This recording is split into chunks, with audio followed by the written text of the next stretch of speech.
তোমার একটু লজ্জা হয় না সৌরভ? ঘরে বউ থাকতে অন্য মেয়ের সঙ্গে গল্প করতে? আমার মধ্যে কিসের অভাব যা অন্য মেয়েদের মধ্যে আছে?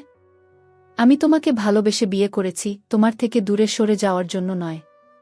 সৌরভ শান্ত কণ্ঠে উত্তর দিল, পূর্ণিমা, তুমি আমাকে ভুল বুঝছ। যা ভাবছ তা সত্যি নয়। পূর্ণিমার ক্ষোভ আরও বেড়ে গেল। ভুল? আমি কি আমার চোখকে অস্বীকার করব? সেদিন আমি নিজের চোখে দেখেছি তুমি একটা মেয়ের সঙ্গে রেস্টুরেন্টে বসে খাওয়া দাওয়া করছিলে। তার হাত ধরে হাঁটছিলে। আমাকে দেখতে পাওনি কারণ আমি তোমাকে ছদ্মবেশে অনুসরণ করছিলাম। ভেবেছিলে আমি কিছুই জানি না? সেই মেয়েকে নিয়ে তুমি কোথায় গিয়েছিলে? কেন হোটেলে গিয়েছিলে? উত্তর দাও সৌরভ। আর তা না হলে বন্ধুরা, বাকিটা গল্পেই বলছি। বন্ধুরা, আমি অর্পিতা রানী। আমি কলকাতার একজন মেয়ে। আজ আমি তোমাদেরকে বলবো আমার জীবনের একটি ঘটনা। আশা করি আমার জীবনের ঘটনাটি শুনলে তোমাদের অনেক ভালো লাগবে। বন্ধুরা, একসময় আমার জীবনটা ছিল স্বপ্নের মতো সুন্দর। ভালোবাসার মানুষটিকে বিয়ে করে ঘর বাঁধার স্বপ্ন সব মেয়েরই থাকে, আমারও ছিল। সেই স্বপ্ন সত্যিও হয়েছিল। আমার কলেজ জীবনের ভালোবাসা জীবনচন্দ্রকে আমি স্বামী হিসেবে পেয়েছিলাম। আমাদের ভালোবাসার গভীরতা এতটাই ছিল যে মনে হতো যেন কোনো কিছুই আমাদের আলাদা করতে পারবে না। জীবন ছিল আমার জীবনের ধ্রুবতারা, আমার সব আনন্দের উৎস। বিয়ের পর আমাদের সংসারটা ঠিক যেন রূপকথার রাজ্যের মতো ছিল। জীবনের পরিবার আমাকে সাদরে গ্রহণ করে নিয়েছিল। শ্বশুর শাশুড়িও আমাকে মেয়ের মতোই ভালোবাসতেন। জীবনের ব্যবসায়িক অবস্থাও ছিল বেশ ভালো। সে অত্যন্ত মনোযোগ এবং পরিশ্রমের সাথে তার ব্যবসা পরিচালনা করত। আমাদের সংসারে কোনো কিছুর অভাব ছিল না। ভালোবাসা, সম্মান আর স্বচ্ছতা সবই ছিল। আমি ভেবেছিলাম আমার এই সুখের সংসার হয়তো ঈশ্বরের এক বিশেষ আশীর্বাদ। আমি প্রতিদিন ঘুম থেকে উঠতাম একরাশ আনন্দ নিয়ে আর ঘুমোতে যেতাম একরাশ তৃপ্তি নিয়ে। আমাদের ছোট ছোট মুহূর্তগুলো ছিল ভালোবাসায় পরিপূর্ণ। একসাথে বসে চা খাওয়া, গভীর রাত পর্যন্ত গল্প করা, কিংবা ছুটির দিনে একসাথে কোথাও ঘুরতে যাওয়া, এইসব কিছুই আমার জীবনকে রঙিন করে তুলেছিল। কিন্তু আমার এই রঙিন পৃথিবীতে যে এত তাড়াতাড়ি কালো মেঘ ঘনিয়ে আসবে তা আমি কল্পনাও করতে পারিনি। বিয়ের মাত্র কয়েক মাস পরেই আমি এক অদ্ভুত পরিবর্তনের সাক্ষী হতে শুরু করি। জীবনের আচরণে এক ধরনের শীতলতা লক্ষ্য করি। যে মানুষটা আমার হাসির জন্য সবকিছু করতে পারত, সেই যেন এখন আমার থেকে দূরে সরে যেতে শুরু করেছে। তার ফোনটা সব সময় পাসওয়ার্ড দিয়ে লক করা থাকত, আর প্রায়ই সে গভীর রাতে বাড়ি ফিরত। জিজ্ঞেস করলে ব্যবসার কাজের চাপের অজুহাত দিত। আমি প্রথমে তার কথা বিশ্বাস করতাম, কারণ আমি তাকে অন্ধের মতো ভালোবাসতাম। আমি ভাবতাম হয়তো সত্যিই কাজের চাপে সে এমন করছে। আমার ভেতরের সন্দেহটা প্রথম দানা বাঁধে আমার এক বান্ধবীর মাধ্যমে। সে একদিন আমাকে ফোন করে জানায় যে সে জীবনকে অন্য এক মেয়ের সাথে এক রেস্তোরাঁ বেশ ঘনিষ্ঠভাবে বসে থাকতে দেখেছে। প্রথমে আমি তার কথা বিশ্বাস করিনি। আমার মনে হয়েছিল নিশ্চয়ই তার কোথাও ভুল হচ্ছে। আমার জীবন এমনটা করতেই পারে না।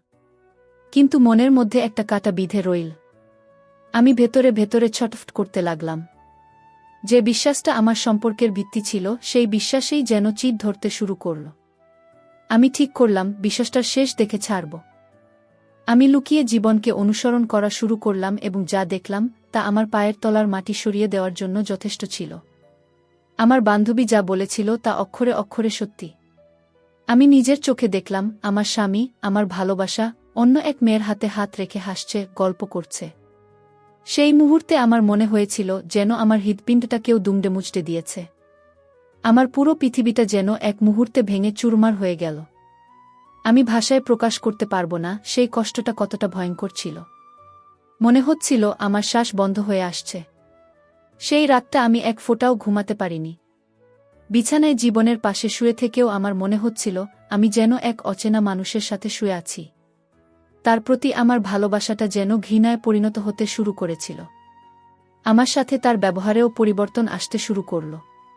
ছোটখাটো বিষয়ে সে আমার সাথে চিৎকার করত, আমার কোনো কথাই যেন তার সহ্য হতো না। আমাদের ভালোবাসার সেই মিষ্টি সম্পর্কটা ধীরে ধীরে এক বিষাক্ত সম্পর্কে পরিণত হচ্ছিল। আমার সাজানো গোছানো সংসারটা চোখের সামনে ভেঙে পড়তে দেখছিলাম, কিন্তু কিছুই করতে পারছিলাম না। অনেক ভেবে আমি একটা কঠিন সিদ্ধান্ত নিলাম। আমি আমার স্বামীকে ওই মেয়ের চক্র থেকে ফিরিয়ে আনবই। আমি বুঝতে পারছিলাম জীবন একটা ভুল পথে চালিত হচ্ছে। হয়তো সাময়িক মোহের কারণে সে নিজের ভালোমন্দ বিচার করার ক্ষমতা হারিয়ে ফেলেছে। আমি যদি এখন তাকে ছেড়ে চলে যাই তাহলে হয়তো সে আরও অন্ধকারে তলিয়ে যাবে। আমি তাকে হারাতে চাইনি, আমি আমার ভালোবাসার সংসারটাকে বাঁচাতে চেয়েছিলাম। তাই আমি ঠিক করলাম এমন কিছু একটা করতে হবে যাতে জীবন নিজের ভুলটা বুঝতে পারে। আমার মনে পড়ল আমার কলেজ জীবনের এক খুব ভালো বন্ধুর কথা, স্বপন বর্মন। স্বপন ছিল আমার খুব ভালো বন্ধু এবং একজন সৎ মানুষ। আমি তার সাথে যোগাযোগ করলাম এবং আমার জীবনের সব কথা খুলে বললাম। সব শুনে সে আমাকে সাহায্য করতে রাজি হল। আমি তাকে আমার পরিকল্পনার কথা বললাম। আমার পরিকল্পনা ছিল আমি আর স্বপন প্রেমের অভিনয় করব, এমনভাবে যাতে জীবন সেটা দেখতে পায়। আমি চেয়েছিলাম জীবন বুঝুক নিজের ভালোবাসার মানুষ যখন অন্যের সাথে সম্পর্কে জড়ায় তখন বুকের ভেতরটা ঠিক কতটা পুড়ে যায়। আমি জানতাম এই পথটা খুব কঠিন, কিন্তু আমার সংসার বাঁচানোর জন্য আমি যে কোনো কঠিন পথ পাড়ি দিতে প্রস্তুত ছিলাম। আমার পরিকল্পনা অনুযায়ী কাজ শুরু করার দিনটা ছিল আমার জীবনের অন্যতম কঠিন দিন। একদিকে আমার স্বামীকে ফিরিয়ে আনার দৃঢ় সংকল্প, অন্যদিকে নিজের ভালোবাসার মানুষের সাথে প্রতারণা করার মতো এক তীব্র অপরাধবোধ, এই দুই অনুভূতি আমাকে ভেতর থেকে ছিন্নভিন্ন করে দিচ্ছিল। স্বপন আমার কষ্টটা বুঝতে পারছিল। সে আমাকে বারবার বলছিল, অর্পিতা, তুই যা করছিস তোর সংসার বাঁচানোর জন্য করছিস। নিজেকে দুর্বল ভাবিস না। ওর এই কথাগুলো আমাকে কিছুটা শক্তি যোগাচ্ছিল। আমরা ঠিক করলাম এমন কিছু জায়গা বেছে নেব যেখানে জীবনের যাওয়ার সম্ভাবনা বেশি, যাতে আমাদের অভিনয়টা তার চোখে পড়ে। আমাদের প্রথম লক্ষ্য ছিল জীবনের অফিসের কাছাকাছি এক জনপ্রিয় কফি শপ। পরিকল্পনামতো আমি আর স্বপন সেই কফি শপে গিয়ে বসলাম। আমি এমন একটা পোশাক পরেছিলাম যা জীবনের খুব পছন্দের ছিল। আমার উদ্দেশ্য ছিল জীবনের মনোযোগ আকর্ষণ করা। আমরা এমন একটা টেবিলে বসলাম যেখান থেকে দোকানের প্রবেশপথ পরিষ্কার দেখা যায়। স্বপনের সাথে হাসি মুখে কথা বললেও আমার বুকের ভেতরটা ধড়ফড় করছিল। প্রতিটি মুহূর্তে মনে হচ্ছিল এই বুঝি জীবন এসে পড়ল। আমার চোখ বারবার দরজার দিকে চলে যাচ্ছিল। স্বপন আমার হাত ধরে ভরসা দিয়ে বলল, শান্ত থাকো। অভিনয়টা স্বাভাবিকভাবে করো, যাতে কোনোভাবেই কৃত্রিম মনে না হয়। ওর ভরসায় আমি কিছুটা ধাতস্থ হলাম। প্রায় 1 ঘন্টা পর যা আশা করেছিলাম ঠিক তাই হল। জীবন তার এক ব্যবসায়িক সহযোগীর সাথে সেই কফি শপে প্রবেশ করল। আমাকে অন্য একটা ছেলের সাথে হাসি মুখে বসে থাকতে দেখে ওর মুখের অভিব্যক্তি এক মুহূর্তে বদলে গেল। ওর চোখে মুখে বিস্ময় এবং একটা চাপা রাগের মিশ্রণ আমি স্পষ্ট দেখতে পেলাম। সে আমাদের টেবিলের দিকে কয়েক সেকেন্ড তাকিয়ে রইল, তারপর অন্যদিকে মুখ ঘুরিয়ে তার সঙ্গীকে নিয়ে একটা দূরের টেবিলে বসল। আমি বুঝতে পারছিলাম আমার ফেলা প্রথম চালটা সঠিক জায়গায় লেগেছে। জীবনের দৃষ্টি বারবার আর চোখে আমাদের দিকে চলে আসছিল। আমি আর স্বপন আমাদের অভিনয় চালিয়ে যেতে লাগলাম। স্বপন আমার জন্য কফি অর্ডার করল, আমার সাথে এমনভাবে কথা বলতে লাগল যেন আমরা কতদিনের পুরনো প্রেমিক প্রেমিকা। আমি ইচ্ছে করেই একটু বেশি হাসছিলাম, ওর কথায় এমনভাবে প্রতিক্রিয়া দেখাচ্ছিলাম যা দেখে যে কারও মনে হতে পারে আমরা একে অপরের প্রেমে গভীরভাবে মগ্ন। আমি লক্ষ্য করছিলাম জীবনের মনোযোগ তার ব্যবসায়িক আলোচনায় নেই। সে বারবার আমাদের দিকে তাকাচ্ছিল আর তার চোয়াল শক্ত হয়ে উঠছিল। নিজের ভালোবাসার মানুষকে কষ্ট দেওয়ার যন্ত্রণাটা আমার বুকের ভেতরটাও দুমড়ে মুচড়ে দিচ্ছিল, কিন্তু আমার সামনে আর কোনো পথ খোলা ছিল না। কফি শপ থেকে বেরিয়ে আসার সময় আমি ইচ্ছে করেই স্বপনের হাত ধরলাম। আমরা যখন জীবনের টেবিলের পাশ দিয়ে যাচ্ছিলাম তখন আমি ওর দিকে আর চোখে তাকালাম। ওর চোখে যে আগুন জ্বলছিল তা যদি ভাষায় প্রকাশ করা যেত তবে হয়তো পুরো পৃথিবীটা পুড়ে ছাই হয়ে যেত। সে আমাদের দিকে এমনভাবে তাকিয়েছিল যেন এক্ষুনি কিছু একটা বলে বসবে, কিন্তু তার সাথে অন্য লোক থাকায় সে নিজেকে সংযত রাখল। আমি বুঝতে পারলাম তার ভেতরের অহংবোধে তীব্র আঘাত লেগেছে। সে হয়তো কল্পনাও করতে পারেনি যে আমি এমন কিছু করতে পারি। বাড়ি ফেরার পর সারাটা দিন আমার এক অসম্ভব অস্থিরতার মধ্যে কাটল। একদিকে আমার পরিকল্পনার সফলতায় একটা চাপা আনন্দ হচ্ছিল, অন্যদিকে জীবনের রাগী মুখটা মনে পড়তেই আমার ভয় করছিল। আমি জানতাম রাতে বাড়ি ফিরে সে এই নিয়ে একটা তুলকালাম কাণ্ড ঘটাবে। আমি মানসিকভাবে সেই পরিস্থিতির জন্য নিজেকে প্রস্তুত করছিলাম। আমার মনে হচ্ছিল এই ঝড়টা যদি আমার সংসারকে বাঁচাতে পারে তবে আমি সেই ঝড়কে হাসি মুখে বরণ করে নেব। আমি শুধু চাইছিলাম জীবন তার ভুলটা বুঝুক, সে বুঝুক যে বিশ্বাস ভাঙার যন্ত্রণা কতটা গভীর। রাতে জীবন যখন বাড়ি ফিরল তখন তার মুখ থমথমে। সে আমার সাথে একটাও কথা না বলে সোজা ফ্রেশ হতে চলে গেল। আমি খাবার টেবিলে তার জন্য অপেক্ষা করছিলাম। সে এসে নির্বে খাওয়া শুরু করল। ঘরের ভেতরের নীরবতাটা আমার কাছে অসহ্য মনে হচ্ছিল। আমিই প্রথম নীরবতা ভাঙলাম। আজ অফিসে কাজ বেশি ছিল? আমার প্রশ্নটা শুনে সে আমার দিকে তীব্র দৃষ্টিতে তাকাল, কিন্তু কোনো উত্তর দিল না। তার এই নীরবতা ছিল যে কোনো চিৎকারের চেয়েও ভয়ঙ্কর। আমি বুঝতে পারছিলাম তার ভেতরে একটা প্রচণ্ড ঝড় বয়ে চলেছে। খাওয়া শেষ করে জীবন কোনো কথা না বলে নিজের ঘরে চলে গেল। আমি টেবিল পরিষ্কার করে ঘরে গিয়ে দেখলাম সে ব্যালকনিতে দাঁড়িয়ে সিগারেট খাচ্ছে। বিয়ের পর সে সিগারেট খাওয়া প্রায় ছেড়েই দিয়েছিল। শুধু প্রচণ্ড মানসিক চাপে থাকলেই সে সিগারেট খেত। আমি বুঝলাম আমার পরিকল্পনা কাজ করতে শুরু করেছে। তার অস্তিত্বে, তার পুরুষত্বে আঘাত লেগেছে। সে হয়তো এখন ভাবছে যে অর্পিতাকে সে অবহেলা করছিল, সেই অর্পিতার জীবনে অন্য কেউ চলে এসেছে। এই ভাবনাটাই আমি তার মাথায় ঢোকাতে চেয়েছিলাম। আমি জানতাম এই আগুনেই পুড়ে সে খাঁটি হবে এবং আমার কাছে ফিরে আসবে। এই বিশ্বাস নিয়েই আমি পরের দিনের জন্য নিজেকে প্রস্তুত করতে লাগলাম। সৌরভের সেই রাতের নীরবতা আমার মনে এক ধরনের ঝড় তুলে দিয়েছিল। আমি বুঝতে পারছিলাম আমার ছোড়া তীর ঠিক লক্ষ্যে গিয়ে বিঁধেছে, কিন্তু এই বিদ্ধ হওয়া মানুষটা যে আমারই ভালোবাসা, এই চিন্তাটা আমাকে কুরে কুরে খাচ্ছিল। পরদিন সকালে পরিবেশটা আরও থমথমে ছিল। জীবন আমার সাথে কোনো কথা না বলেই অফিসের জন্য তৈরি হয়ে নিল। আমি ওর জন্য নাস্তা বানালেও সে না খেয়েই বেরিয়ে গেল। তার এই আচরণ আমার বুকে ছুরির মতো বিঁধছিল, কিন্তু আমি আমার আবেগকে প্রশ্রয় দিলাম না। আমি জানতাম এই সাময়িক কষ্টটা একটা বড় প্রাপ্তির জন্য প্রয়োজন। আমার আর স্বপনের পরিকল্পনা অনুযায়ী আমাদের পরবর্তী পদক্ষেপ ছিল জীবনকে আরও কিছুটা নাড়া দেওয়া। আমরা ঠিক করলাম আজ এমন এক জায়গায় দেখা করব যা আমাদের কলেজ জীবনের অনেক স্মৃতি বিজড়িত। আমাদের কলেজের কাছের সেই পার্ক, যেখানে ঘণ্টার পর ঘণ্টা আমরা বন্ধুরা মিলে আড্ডা দিতাম, সেখানেই যাওয়ার সিদ্ধান্ত নিলাম। আমি ইচ্ছে করেই এমন একটা শাড়ি পরলাম যা জীবন আমাকে জন্মদিনে উপহার দিয়েছিল। আমার উদ্দেশ্য ছিল তাকে এটা মনে করিয়ে দেওয়া যে সে আমার কতটা কাছের ছিল এবং এখন সে কতটা দূরে সরে যাচ্ছে। বিকেলে আমি পার্কে পৌঁছানোর কিছুক্ষণ পরেই স্বপন এসে হাজির হল। আমরা পার্কের সেই পুরনো বেঞ্চিটায় গিয়ে বসলাম, যেখানে একসময় জীবন আর আমি একসাথে বসে ভবিষ্যৎ জীবনের স্বপ্ন দেখতাম। স্বপন আমার মনের অবস্থা বুঝতে পেরে আমার হাতটা ধরে বলল, ভেঙে পড়িস না। মনে রাখিস, এটা একটা অভিনয় মাত্র। তোর আসল লক্ষ্যটা অনেক বড়। আমি ওর কথায় কিছুটা স্বস্তি পেলাম। আমরা পুরনো দিনের স্মৃতি নিয়ে কথা বলতে শুরু করলাম, ইচ্ছে করেই হাসাহাসি করছিলাম, যাতে দূর থেকে কেউ দেখলে মনে করে আমরা খুব আনন্দে আছি। আমার অনুমান মিথ্যে হয়নি। কিছুক্ষণ পরেই আমি দেখলাম জীবন পার্কের অন্য প্রান্তে দাঁড়িয়ে আছে। সে সরাসরি আমাদের দিকে তাকিয়েছিল না, কিন্তু আমি বুঝতে পারছিলাম তার সম্পূর্ণ মনোযোগ আমাদের দিকেই। সে হয়তো কোনো কাজে এদিকে এসেছিল, অথবা আমাকে অনুসরণ করেই এসেছে। কারণ যাই হোক না কেন, আমার পরিকল্পনা আরও এক ধাপ এগিয়ে গেল। আমি স্বপনকে ইশারায় বিশ্বাসটা বোঝালাম। স্বপন তখন অভিনয়টা আরও এক ধাপ এগিয়ে নিয়ে গেল।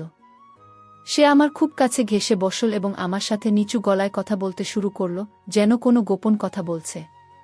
আমি লক্ষ্য করলাম জীবনের মোবাইল ফোনটা কানের কাছে ধরা, যেন সে ফোনে কথা বলছে, কিন্তু তার দৃষ্টি স্থির আমাদের দিকে। তার চোয়াল শক্ত, কপালে চিন্তার ভাঁজ। সে যে ভেতরে ভেতরে পুড়ছে তা তার মুখ দেখেই স্পষ্ট বোঝা যাচ্ছিল। একটা সময় সে আর সহ্য করতে না পেরে দ্রুত পায়ে পার্ক থেকে বেরিয়ে গেল। তার চলে যাওয়া দেখে আমার বুকের ভেতরটা মোচ দিয়ে উঠল। আমি কি খুব বেশি বাড়াবাড়ি করে ফেলছি? আমার ভালোবাসার মানুষটাকে এতটা কষ্ট দেওয়া কি ঠিক হচ্ছে? হাজারো প্রশ্ন আমার মাথায় ঘুরপাক খেতে লাগল। স্বপন আমাকে বোঝাল, এখন যদি তুই পিছিয়ে আসিস, তাহলে এতদিনের সব চেষ্টা বৃথা যাবে। যা করছিস ঠিকই করছিস। এই আঘাতটা ওর জন্য প্রয়োজন। আমি নিজেকে শক্ত করলাম। বাড়ি ফেরার পথে আমি জীবনের জন্য তার প্রিয় কিছু খাবার কিনে নিলাম। আমি চেয়েছিলাম একদিকে যেমন তাকে মানসিক চাপে রাখব, অন্যদিকে তার প্রতি আমার ভালোবাসা আর যত্নের কোনো কমতি দেখাব না। আমি তাকে বোঝাতে চেয়েছিলাম যে আমি এখনও তার কথাই ভাবি, কিন্তু তার অবহেলাই আমাকে অন্য পথে ঠেলে দিচ্ছে। রাতে যখন জীবন বাড়ি ফিরল, তার চেহারা দেখে মনে হচ্ছিল যেন সে কোনো যুদ্ধক্ষেত্র থেকে ফিরেছে। বিধ্বস্ত, ক্লান্ত আর প্রচণ্ড রাগান্বিত। আমি তার সামনে তার প্রিয় খাবারগুলো সাজিয়ে দিলাম। সে খাবারের দিকে তাকিয়ে শীতল গলায় বলল, এসবের কোনো প্রয়োজন ছিল না। আমার খিদে নেই। এই বলে সে নিজের ঘরে গিয়ে দরজা বন্ধ করে দিল। বন্ধ দরজার দিকে তাকিয়ে আমার চোখে জল এসে গেল। যে মানুষটা আমার হাতের রান্না খাওয়ার জন্য পাগল ছিল, সে আজ আমার মুখও দেখতে চাইছে না। অনেকক্ষণ পর আমি যখন নিজের ঘরে শুয়েছিলাম, তখন জীবন হন্তদন্ত হয়ে আমার ঘরে প্রবেশ করল। তার চোখ দুটো লাল, চুলগুলো এলোমেলো। সে আমার সামনে এসে দাঁড়াল এবং আমার হাত ধরে সজোরে ঝাঁকুনি দিয়ে প্রশ্ন করল, কে ছিল ওই ছেলেটা? পার্কের মধ্যে ওর সাথে কি করছিলে তুমি? তার গলার স্বর রাগে কাঁপছিল। এই প্রথম সে নীরবতা ভেঙে সরাসরি আমাকে প্রশ্ন করল। আমার পরিকল্পনার চূড়ান্ত মুহূর্ত ঘনিয়ে আসছিল। আমি তার চোখের দিকে তাকিয়ে থাকলাম, আমার মুখে ছিল এক কঠিন অভিব্যক্তি। আমি বুঝতে পারছিলাম, এবার আমাকে আমার সবচেয়ে বড় চালটা চালতে হবে। জীবনের রাগে উন্মত্ত চেহারা আর জ্বলন্ত দৃষ্টির সামনে দাঁড়িয়েও আমি নিজেকে শান্ত রাখলাম। তার হাতের বাঁধন থেকে আমার হাতটা আলতো করে ছাড়িয়ে নিয়ে আমি তার চোখের দিকে সরাসরি তাকালাম। আমার কণ্ঠস্বর ছিল শীতল কিন্তু স্থির। আমি বললাম, কেন? পার্কে কোনো বন্ধুর সাথে কথা বলা কি অন্যায়? তুমি তো প্রায়ই তোমার বন্ধুদের সাথে কফি শপে বা রেস্তোরাঁর সময় কাটাও। আমি তো কোনোদিন তোমাকে প্রশ্ন করিনি। আমার এই শান্ত পাল্টা জবাবে জীবন যেন আরও বেশি হতবাক হয়ে গেল। সে হয়তো আশা করেছিল আমি ভয় পাব, কাঁদব বা তার কাছে ক্ষমা চাইব। কিন্তু আমার এই অপ্রত্যাশিত দৃঢ়তা তার সমস্ত হিসেব ওলটপালট করে দিল। তার মুখ দিয়ে কিছুক্ষণ কোনো কথা বের হল না। সে ফ্যালফ্যাল করে আমার দিকে তাকিয়ে রইল, যেন আমাকে নতুন করে চেনার চেষ্টা করছে। তার সেই দৃষ্টিতে রাগ, অবিশ্বাস আর একরাশ বিভ্রান্তি খেলা করছিল। কিছুক্ষণ পর সে ভাঙা গলায় বলল, বন্ধুর সাথে মানুষ এভাবে মেশে? আমি নিজের চোখে দেখেছি সে তোমার কতটা কাছে বসেছিল। তোমার হাবভাবও স্বাভাবিক ছিল না। তার কথায় এবার আমি মৃদু হাসলাম। সেই হাসিটা ছিল ব্যঙ্গের, যা তার অহংকারে আরও তীব্রভাবে আঘাত করল। আমি বললাম, কাকে স্বাভাবিক হাবভাব বলে, জীবন? রাতের পর রাত বাইরে থেকে আমার সাথে কথা না বলে আমাকে এড়িয়ে চলাই কি স্বাভাবিক? নাকি নিজের স্ত্রীকে ঘরে একা ফেলে রেখে অন্য মেয়ের সাথে সময় কাটানোটা স্বাভাবিক? আমার প্রতিটি কথা যেন একটা ধারালো তীরের মতো তার বুকে গিয়ে বিঁধছিল। অন্য মেয়ের কথা শুনেই তার চেহারাটা ফ্যাকাশে হয়ে গেল। সে হয়তো ভাবতেও পারেনি যে আমি তার গোপন সম্পর্কের কথা জানি। সে নিজেকে সামলে নিয়ে কাঁপা কাঁপা গলায় বলল, তুমি কি বলতে চাইছ আমি বুঝতে পারছি না। বাজে কথা বলবে না। আমি তার আরও কাছে এগিয়ে গেলাম। আমার চোখে এবার জল নয়, ছিল একরাশ অভিমান আর কষ্ট। আমি বললাম, সবকিছু বুঝেও না বোঝার ভান করছো জীবন? তুমি কি ভেবেছিলে আমি কিছুই জানতে পারবো না? যে ভালোবাসা আর বিশ্বাস নিয়ে আমি তোমার সংসারে এসেছিলাম, সেই বিশ্বাসের মর্যাদা কি তুমি রেখেছ? আমার এই সরাসরি অভিযোগে জীবন মনে হচ্ছে ভেঙে পড়ল। তার এতক্ষণের রাগ, দম্ভ সব যেন এক মুহূর্তে উড়ে গেল। সে ধপ করে বিছানার উপর বসে পড়ল এবং দুই হাতে নিজের মুখ ঢাকল। তার কাঁধটা অল্প অল্প কাঁপছিল, যা দেখে আমি বুঝতে পারছিলাম সে কাঁদছে। আমার ভালোবাসার মানুষটির এই অসহায় অবস্থা দেখে আমার ভেতরটা মোচ দিয়ে উঠল। এক মুহূর্তের জন্য মনে হলো ছুটে গিয়ে তাকে জড়িয়ে ধরি আর বলি যে সবকিছুই ছিল একটা অভিনয়। কিন্তু আমি নিজেকে নিয়ন্ত্রণ করলাম। আমি জানতাম এখন দুর্বল হয়ে পড়লে আমার উদ্দেশ্য সফল হবে না। তাকে তার ভুলের গভীরতাটা পুরোপুরি উপলব্ধি করতে হবে। আমি ঘর থেকে বেরিয়ে ব্যালকনিতে এসে দাঁড়ালাম। রাতের ঠান্ডা বাতাস আমার উত্তপ্ত মস্তিষ্ককে কিছুটা শান্ত করার চেষ্টা করছিল। আমি স্বপনকে একটা বার্তা পাঠালাম, পরিকল্পনা কাজ করেছে। সে ভেঙে পড়েছে। স্বপনের উত্তর এল, শক্ত থাকো। শেষ চালটা দেওয়ার জন্য প্রস্তুত হ। আমি আকাশের দিকে তাকিয়ে ভাবছিলাম, আমি কি ঠিক করছি? একটা সম্পর্ককে জোড়া লাগানোর জন্য এত বড় অভিনয়ের কি সত্যিই প্রয়োজন ছিল? কিন্তু পরক্ষণেই আমার মনে পড়ল সেই রাতের কথা, যখন আমি জীবনকে অন্য মেয়ের সাথে দেখেছিলাম। সেই যন্ত্রণাটা মনে পড়তেই আমার সংকল্প আরও দৃঢ় হল। অনেকক্ষণ পর আমি ঘরে ফিরে দেখলাম জীবন বিছানায় সেভাবেই বসে আছে। ঘরের আলো নেভানো, শুধু রাস্তার আবছা আলো এসে পড়েছে তার উপর। আমি তার পাশে গিয়ে বসলাম। সে মুখ তুলল না, কোনো কথাও বলল না। আমি নীরবতা ভাঙলাম। আমি তোমাকে মন থেকে ভালোবেসে তোমার সংসারে এসেছি জীবন। তোমার কাছ থেকে শুধু একটু ভালোবাসা আর সম্মান চেয়েছিলাম। কিন্তু তুমি যখন আমাকে অবহেলা করে অন্য পৃথিবীতে সুখ খুঁজে বেড়াচ্ছিলে, তখন আমার কেমন লেগেছে সেটা কি একবারও ভেবে দেখেছ? আমার কথায় সে কোনো প্রতিক্রিয়া জানাল না। শুধু তার নিঃশ্বাসের কান্নাটা আরও গভীর হল। আমি বুঝতে পারছিলাম তার ভেতরের দেওয়ালটা ভাঙতে শুরু করেছে। সে হয়তো এখন নিজের কাজের জন্য অনুতপ্ত। আমি তার পিঠে হাত রাখলাম। সে এবার চমকে উঠে আমার দিকে তাকাল। তার চোখে ছিল রাজ্যের বিস্ময়।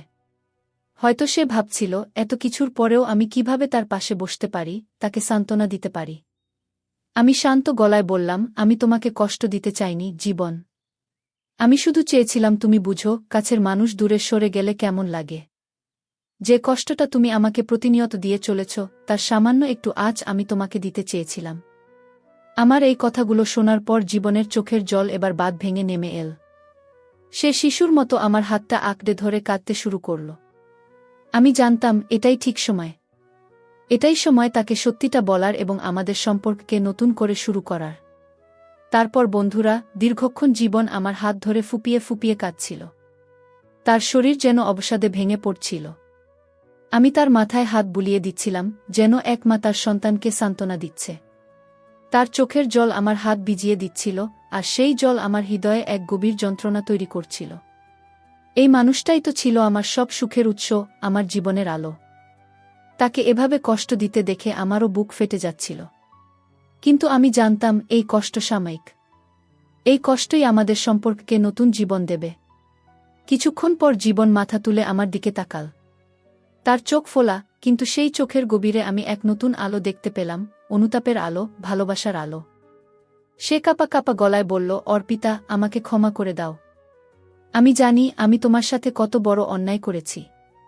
আমি তোমাকে কষ্ট দিয়েছি, আমাদের ভালোবাসাকে অসম্মান করেছি। আমি নিজেকে আর বিশ্বাস করতে পারছি না। তার কথা শুনে আমার চোখের কোণেও জল জমা। এই সেই জীবন যাকে আমি ফিরে পেতে চেয়েছিলাম। আমি ধীরে ধীরে তাকে সব সত্যিটা বললাম। স্বপনের সাথে আমার অভিনয়ের কথা, তাকে কষ্ট দেওয়ার পেছনের উদ্দেশ্য, সবকিছু।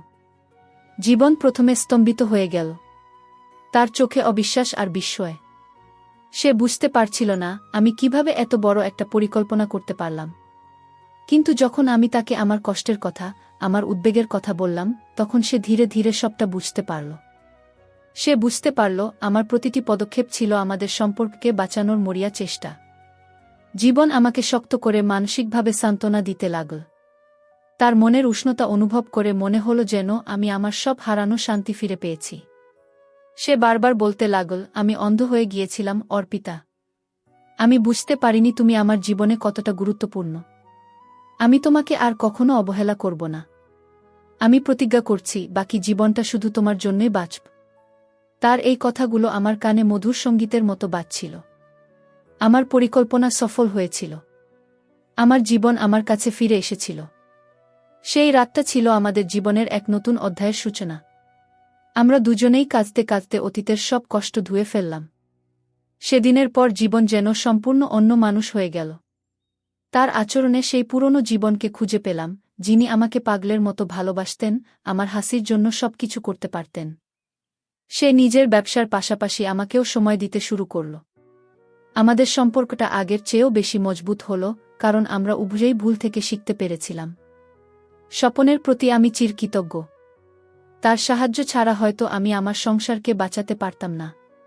সে ছিল আমার বিপদের বন্ধু, আমার শুভাকাঙ্ক্ষী। জীবনের এই কঠিন অধ্যায়ে সে আমার পাশে বন্ধুর মতো দাঁড়িয়েছিল। আমিও তাকে ধন্যবাদ জানাতে ভুলিনি।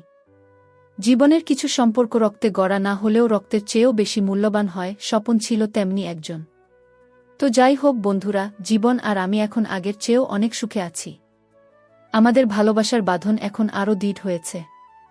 আমরা দুজনেই বুঝতে পেরেছি যে ভালোবাসার সম্পর্ক ভাঙা সহজ, কিন্তু তাকে জোড়া লাগানো অনেক কঠিন।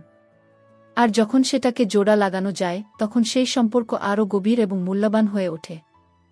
পরিশেষে বন্ধুরা, আমি তোমাদেরকে বলতে চাই, ভালোবাসা শুধু পাওয়ার নাম নয়, তাকে আগলে রাখার নামও। কখনো কখনো কিছু কঠিন পদক্ষেপ প্রয়োজন হয় ভালোবাসাকে বাঁচানোর জন্য। তবে সেই পথে যদি ভালোবাসা আর বিশ্বাস অটুট থাকে, তবে যেকোনো ঝড় মোকাবিলা করা সম্ভব। আমার জীবনের এই অভিজ্ঞতা আমাকে শিখিয়েছে, ধৈর্য, বুদ্ধি আর সত্যিকারের ভালোবাসা থাকলে যেকোনো পরিস্থিতি সামলানো সম্ভব। আপনারাও আপনাদের ভালোবাসার মানুষটিকে আঁকড়ে ধরে রাখুন। সম্পর্ককে আগলে রাখুন, কারণ এই পৃথিবীতে ভালোবাসার চেয়ে মূল্যবান আর কিছুই নেই। বন্ধুরা, গল্পটি যদি তোমাদের ভালো লাগে তাহলে লাইক, কমেন্ট, শেয়ার এবং সাবস্ক্রাইব করে পাশে থাকবেন। ধন্যবাদ।